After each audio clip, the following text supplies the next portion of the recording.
Welcome back to a new week on the Fun Astrology Podcast. Thomas Miller with you on Monday, April 20th. Hope you had a good weekend, sequestering or doing whatever you're doing. And by the way, if you're a healthcare worker listening, thank you. Thank you, thank you, thank you for what you're doing. Around here, the virus stats are actually flattening out. I say around here in the Texas area. And it seems like in the hottest of the hot spots, New York City and New Jersey, that things are flattening out. For you real astrologer geeks, I mean, you want to go do a deep dive that will kind of leave you scratching your head a little bit.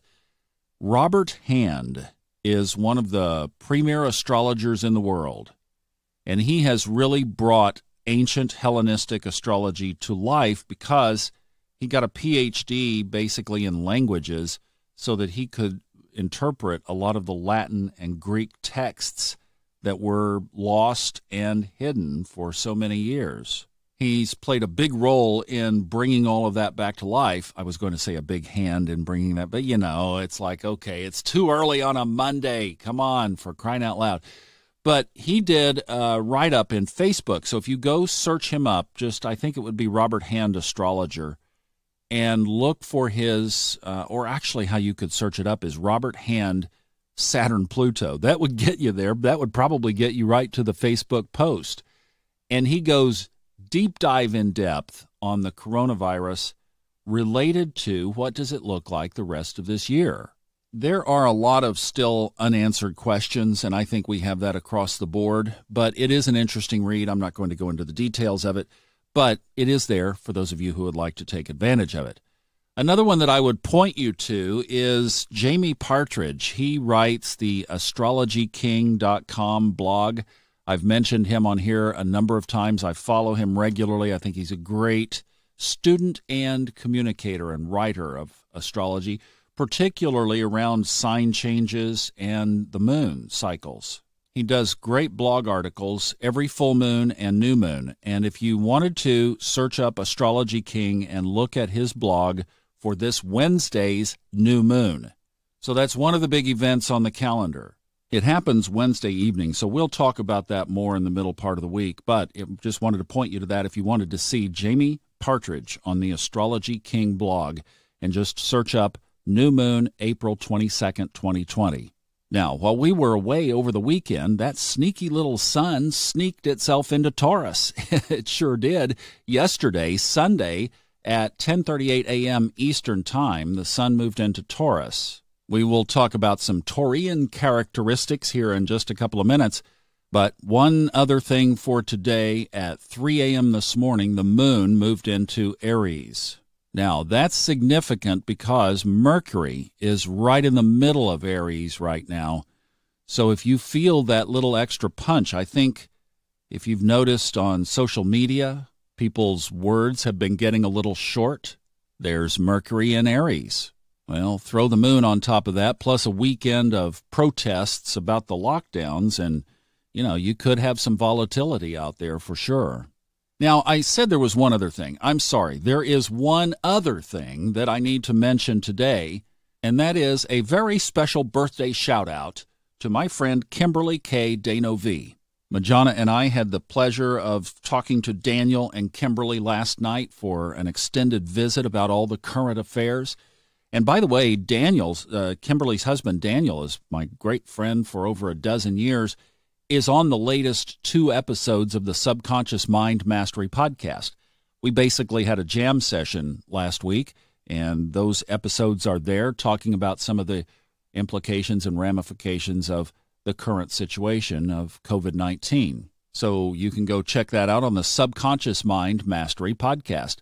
But Kimberly, a big happy birthday to you. And let's just jump in and find out a little bit about how Kimberly is wired. I asked her because she's right on the cusp. It's close on the cusp. In fact, she is just 3 minutes a Taurus. I didn't rewind her chart to see exactly when the sun moved into Taurus, but it was just 3 minutes. So, yeah, the sun would have moved in on the 19th, but she was really close right there. But she is a Taurus, and I asked her, how much do you feel you're a Taurus, and how much do you feel you're an Aries, and she said, "Oh, I'm 85% Taurus." So let's see what some of the Taurus characteristics are. Taurus the bull, obviously a fixed earth sign, and Kimberly, you will appreciate this. The moon is exalted in Taurus, and Kimberly, I know, is very much in tune with the moon.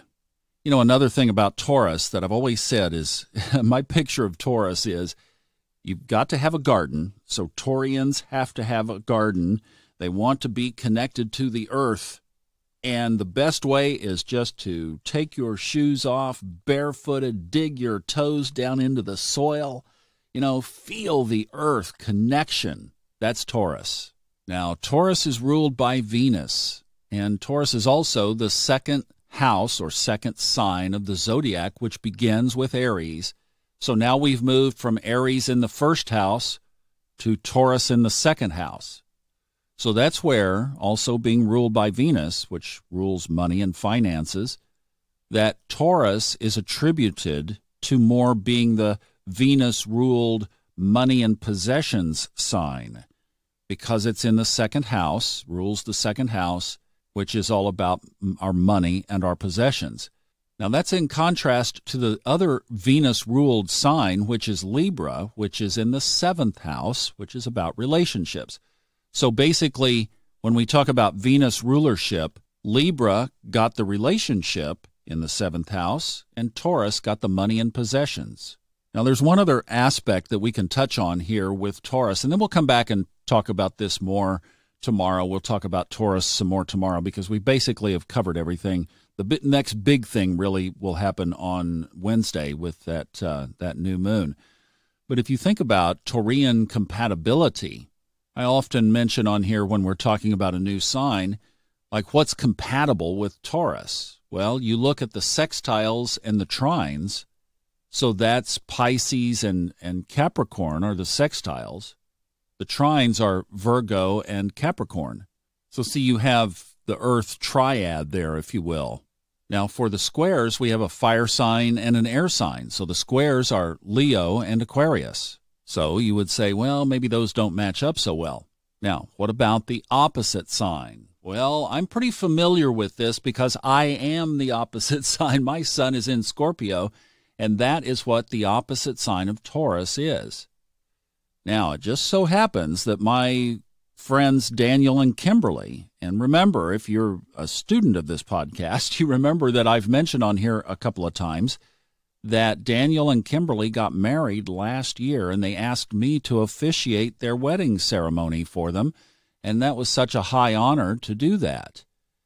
So Daniel is also a Scorpio. So here you have that wonderful contrast of Scorpio and Taurus. And interestingly, as I was narrating one of the Stephen Forrest audiobooks, and honestly now I can't remember which one it was in, but he was mentioning it probably was the Book of Earth, because Taurus being an earth sign. So what he was saying is whenever planets or whenever energies are present in your life in Taurus that are unresolving, so in other words, they are like you haven't been able to work through them in this lifetime. And I found this to be so true. This was one of my tenets of astrology, is when you have particular things in one sign, often the answer is on the other side of the chart. So in this case, Scorpio is opposite Taurus. And I was in Daniel's life when he met Kimberly, and I've watched that relationship grow and bloom and blossom. And they are indeed a complement and a completion of each other. And that's a perfect picture of how opposites can often push each other apart, but in many, many, many, many cases, they bring each other together, and there is a completion there. And one of the best matches for Scorpio is an earth sign. So there you go. Happy birthday, Kimberly. I hope it's a great one for you. All right, we will talk more about Taurus tomorrow. There is so much. Taurus, you could write a whole volume on it. Absolutely, it's a great sign. Hope you have a good day, and we will keep our eye next on the big event in the middle of the week. But for now, let's just have a great Monday and enjoy some, if you've been needing a little fire in your life, well, you've got it. The moon is there to support you in that. All right? Just be aware of it and moderate it if it gets a little bit testy. Have a good one. We'll talk tomorrow. Bye-bye.